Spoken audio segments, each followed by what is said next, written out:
Hi, everyone, and welcome back to Professionals Unplugged. Thank you for joining me for another candid conversation about work.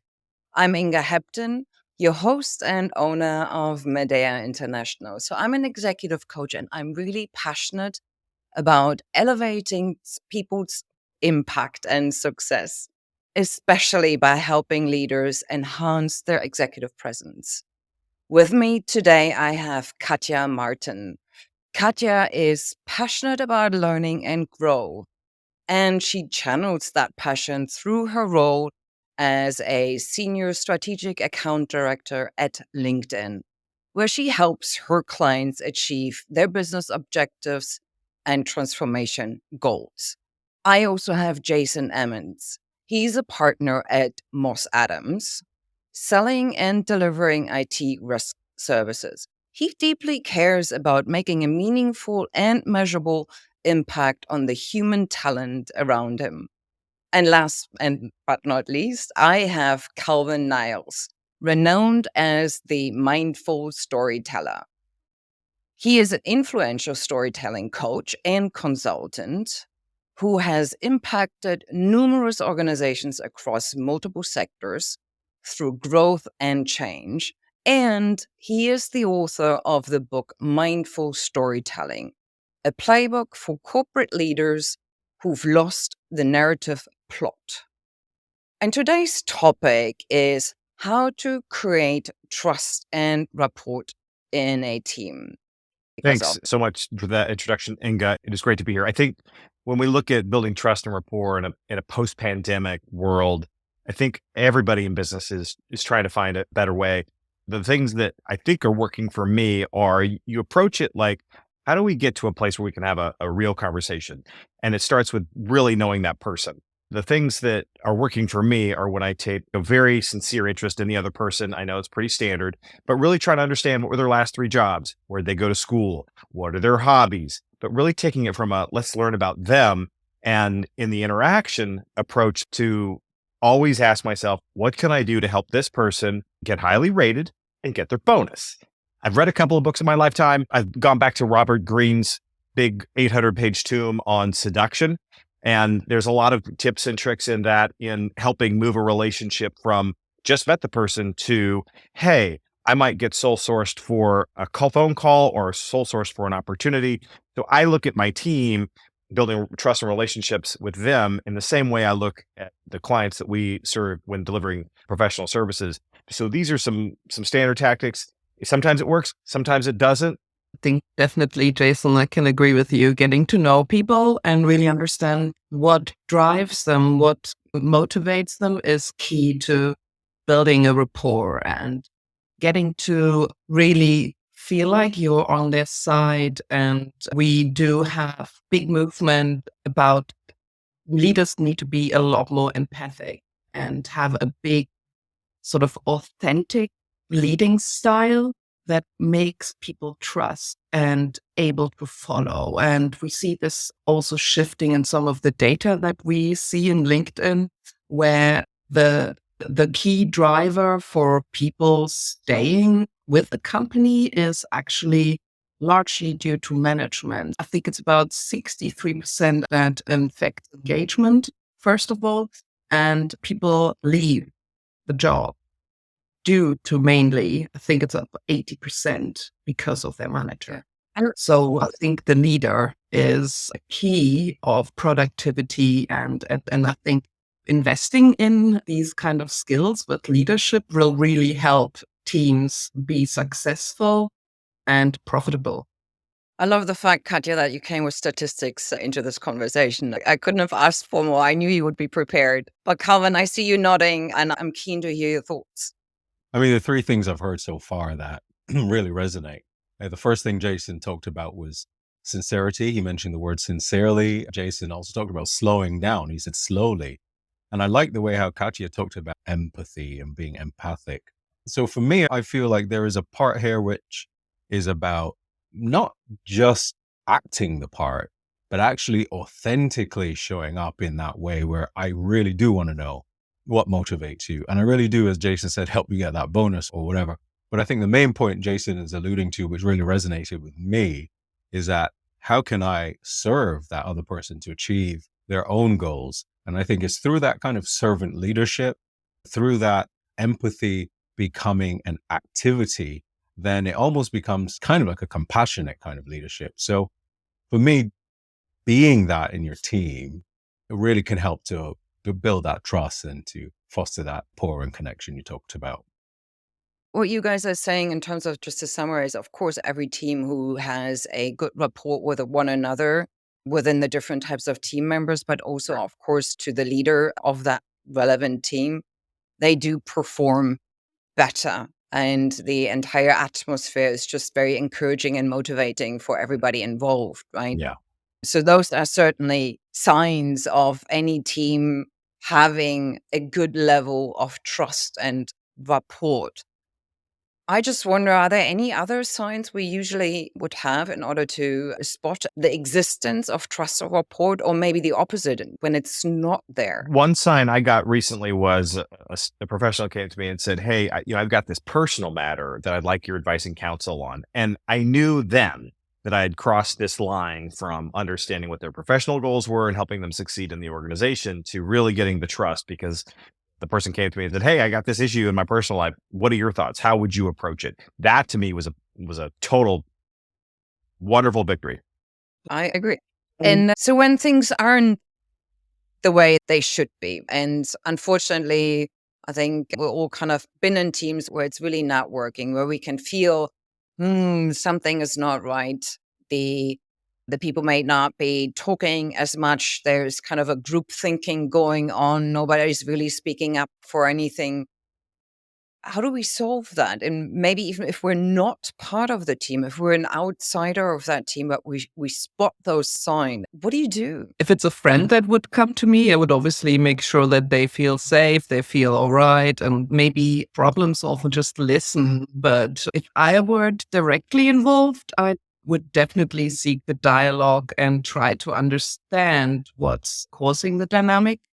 I myself have been in teams that were in some cases highly dysfunctional because it was a toxic atmosphere. And in one case, I left as well because it was just beyond what I wanted to put myself through. And in other cases, it may be a too eager new manager trying to make their mark. And you just like kind of having conversations and kind of understanding where maybe you can support them on their journey. I actually want to underscore that point too, because you talked about, Inga, this kind of when it's not working properly or what are the hallmarks of that and people feeling excluded. It brings to mind Timothy Clark's work in psychological safety.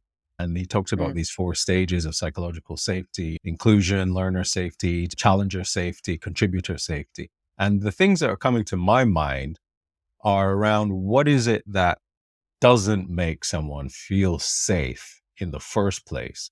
And so what are the hallmarks of recognizing or being able to identify lack of feeling safe would be fear.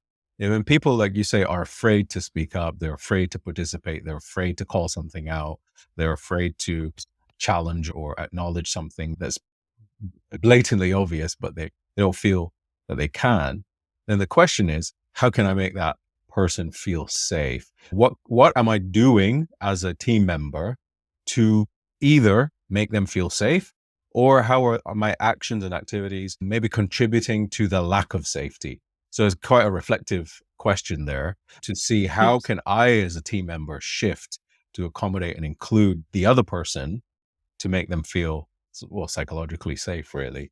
You can kind of sense when they're detaching. And in a remote work environment, detaching is really easy. We're in a hybrid policy, so whether or not our people come in is mostly their choice. When they consistently don't come in for every 5 days a week, they're just never here, I can kind of sense that they're detaching. The simple question I ask is, what's your plan to get back in the office? Or what's your plan to come and do in-person activities? Very benign question. Just what's your plan to hopefully communicate to them in a non-attacking way that, hey, we do care about you. we want you to know we want you here, and hopefully you'll re-engage, because there's a lot of stuff that people are going through. They're dealing with it. Some are more capable of others, but 2 years of lockdowns, at least here in the golden state of California, didn't really help a lot of people with just their ability to build relationships or maintain relationships with a lot of different people. What Calvin mentioned, the feedback culture is so key. I see a lot of clients where they are getting, kind of scores around feedback culture being not so readily accepted. And that's a key input of where people can really not do anything at the sort of individual contributor level. So it's key to focus on that. But also, Jason, totally different ball game these days with remote work or hybrid work. Coming into your office, talking to people, you pick up so much different cues and different engagement. You're bonding a lot stronger with, it's just human kind of being in the same room. I have the same thing with clients I've worked with prior to the pandemic and clients that I've just started to work with when the pandemic started, and the relationship definitely is a lot cooler because it just takes longer. I was going to actually mention one more thing. I think we kind of tiptoed around it. I think inclusion is something that is absolutely key. And that goes back to what you said, Carl, as well, around safe, bringing your best self to work, being able to be myself, being authentic is going to produce also me being the best at work and most productive, and obviously make the team more profitable. And to create that space, I think, is definitely a culture theme that has to be, again, we go back to the feedback culture and not being afraid, especially sort of multicultural environments where maybe Germans tend to be a little bit more direct. And it could be just by asking a question and trying to understand the topic a little bit better. From an American company perspective, it could be seen as critical. And then you're kind of getting into this territory where you feel like, oh, I've picked up some connotations here. I better not ask that question next time. I'm just going to keep my mouth shut. So I think that it's that sort of awareness and having a company or a culture built around allowing people to be themselves. Jen and I are very good friends for many years, and her and I have experienced many funny stories. But what I'm hearing is there's a huge responsibility, obviously, on any leader, whether they are a team leader, they're just starting out, or they're actually sitting at the top of the organization, to really create that type of culture where people feel open, they feel heard, they feel safe, that they can voice an opinion. They may even be critical on certain processes, the way things are done, the way things are handled, because criticism is not a negative thing. Usually it comes from a good place, right? People voice a critical opinion simply because they care and they have something in mind which could be better, which could be improved. It's usually, don't get me wrong, there are exceptions, but it usually comes from a good place rather than just constantly wanting to be negative. So there's a huge responsibility in there from a leadership perspective to really create that type of environment, whether that's from an inclusions perspective or from a psychological safe perspective. But obviously, we all know that's not always the case. Not every single organization functions in that way. There's lots of organizations who are trying to improve it. I just wanted to just jump in and say, I think there is a case here for role modeling when you talk about the leadership responsibility and that leader embodying the behavior they want to see. But that becomes very difficult if the leader hasn't got the innate skill already. So there is a step one to my mind around developing that self-awareness for the leader themselves. Maybe as a leader, I wasn't always so good at giving constructive feedback in a way that was right for the individuals on my team, for example.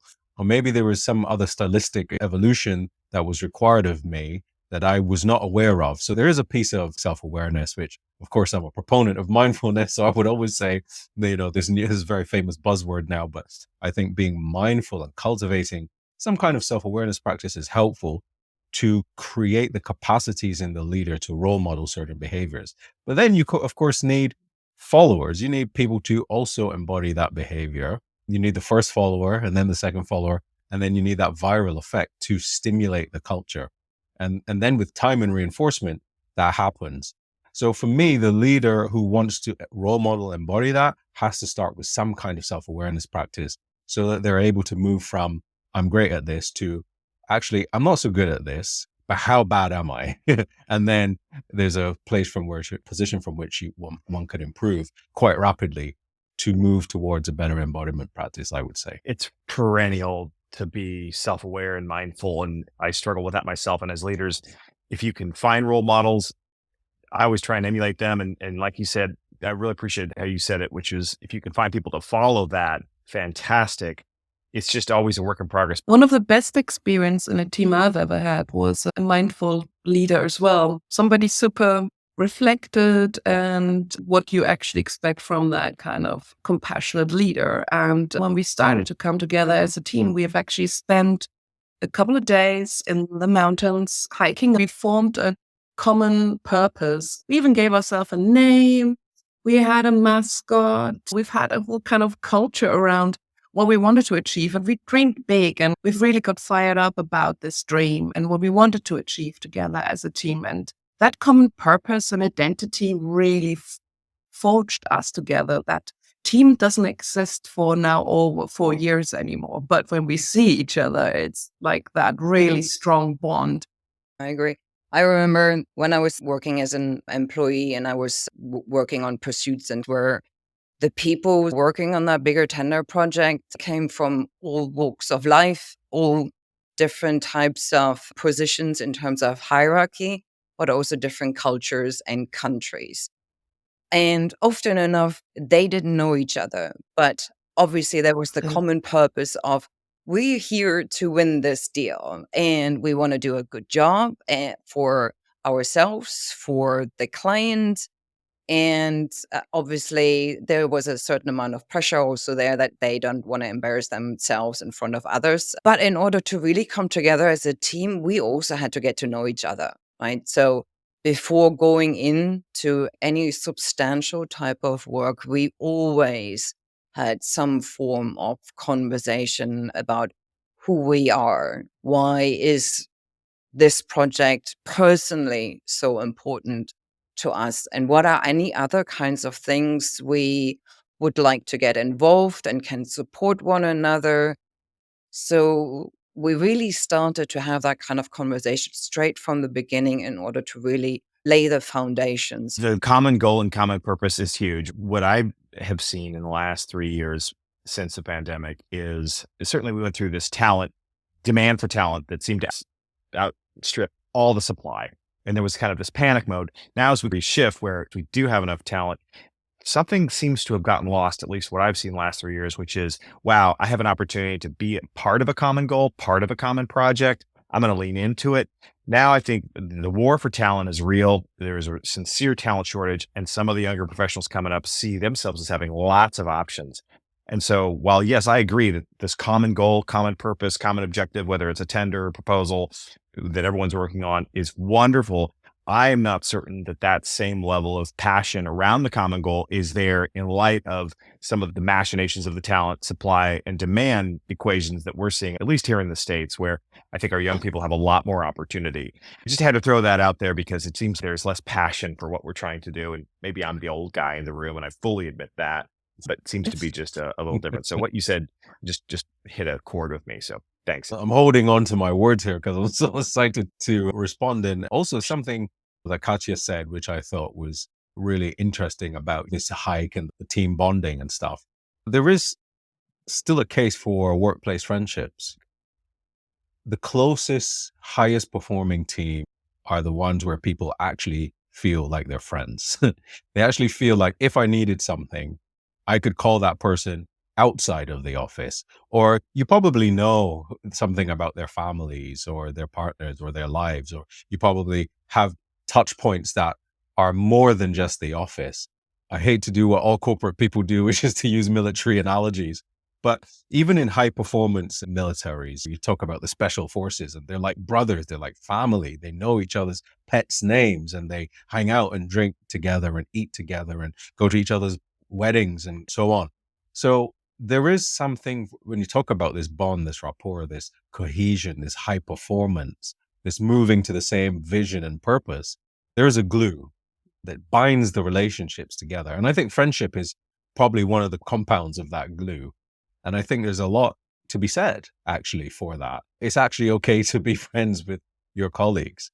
A lot of people maybe try to separate work from life, and they used to do that in the past.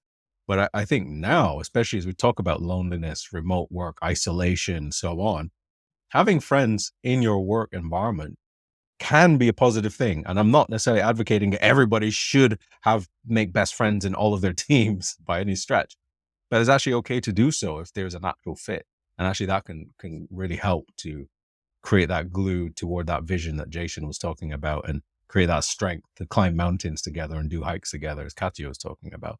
So I think it's something to be said for friendships too. There is generally a trend when it comes to bring your authentic self to work and making sure you create those bonds and have less of a division between private and work. I think we're even seeing that in Germany, where the Germans in the past were quite famous for really having a quite rigid division between work and private life. But I'm afraid we're out of time. It was a fantastic conversation. So thank you so much. Just to wrap up, what I'm hearing is in order to create trust and rapport, one obviously needs to care enough about the people around them, whether that is the fellow team members or the people who report into you. So you really need to actually care about them, find out something, what's driving them, what are they like, how you can support them in their own journey. And then if do things go wrong when their trust isn't there, not being afraid to address the elephant in the room, but in a obviously very non-judgmental and non-confrontational way, because otherwise that is otherwise getting in the way. That obviously needs some level of self-awareness and the right mindset. I'm sure there are so many other things we could talk about and probably have quite a few funny stories to share. I'm afraid we're just out of time. So thank you so much for joining me here on Professionals Unplugged and for having another candid conversation about work. Thanks, Inga.